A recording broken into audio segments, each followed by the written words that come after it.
দর্শক, জমে উঠেছে ত্রয়োদশ জাতীয় সংসদ নির্বাচন। আলোচনা ঝড় উঠছে চায়ের কাপে। সেই তর্ক বিতর্ক আলোচনা সমালোচনা তুলে আনতেই আমাদের এবারের আয়োজন হ্যাপি কাউ চায়ের আড্ডায় নির্বাচন।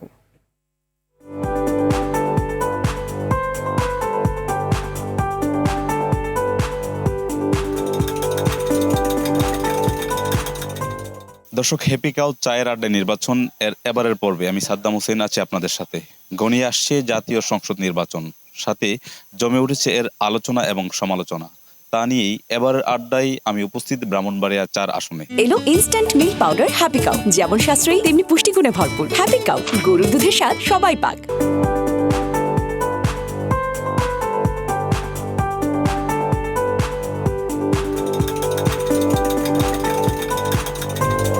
আমি একজন গণমাধ্যম কর্মী হিসেবে যেটা বলবো যে আইন শৃঙ্খলা পরিস্থিতি ভালো থাকলে আমার মনে হয় নির্বাচনের পরিস্থিতি খুব ভালো থাকবে। ভবিষ্যতে যে সরকার আসবে ওই সরকারের কাছে আমাদের প্রত্যাশা থাকবে যাতে স্বাধীন সাংবাদিকতা এবং মুক্ত সাংবাদিকতা যাকে বলে সেটা যাতে নিশ্চিত করে। ব্রাহ্মণবাড়িয়া 4 কসবা আখাউড়ার আসনের সমস্ত গ্রামীণ যে রাস্তাঘাটগুলো সেগুলা উন্নয়ন করবেন। আরেকটা বিষয় ওনার খুব নজর দিবেন বলে আমি আশা করব।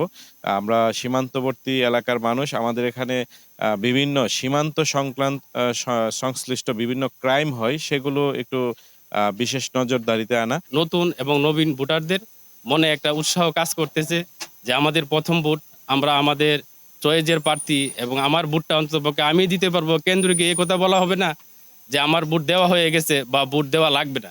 কসবা আখাউড়া সবচেয়ে মাদক সীমান্ত এলাকা, যাতে মাদকটা জিরো টলারেন্সে আসে। আমরা এমন একজন সংসদ সদস্যকে নির্বাচিত করতে চাই ইনশাল্লাহ এবার নির্বাচনে। দর্শক, হ্যাপি কাউ চায়ের আড্ডায় নির্বাচন আজ এ পর্যন্তই। ভালো থাকুন, সুস্থ থাকুন আর নির্বাচনীয় সকল বার্তা পেতে RTVর সাথেই থাকুন।